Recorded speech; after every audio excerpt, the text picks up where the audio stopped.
That's very easy to reconcile, actually. If you go back and look at what I said I would not want a Muslim who accepted all the precepts of Islam, including Sharia. Sharia is not compatible. Having said that, I grew up in Detroit, which has a very large Muslim community.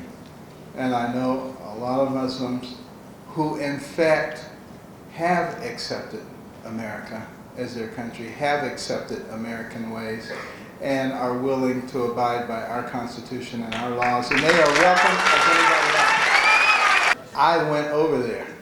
I talked to the Syrians.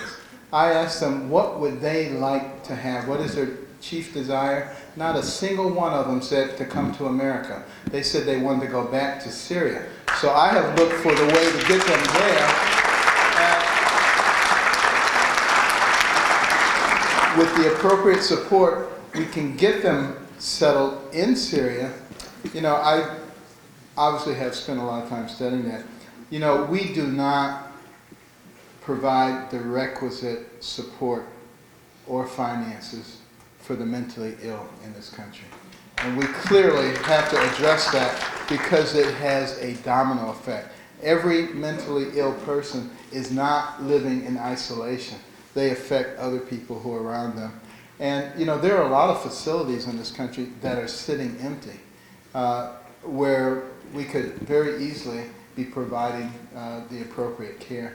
And one of the things I think that's going to allow that to happen is when we fix the economy and we have the kinds of revenue. Right now we find ourselves cutting and slashing all kinds of things in sometimes a very illogical way, while we spend money on things that we don't need to be spending money on, like the sex life of a shrimp and stuff like that. Not that it might not be important, but it's not as important as the mentally ill.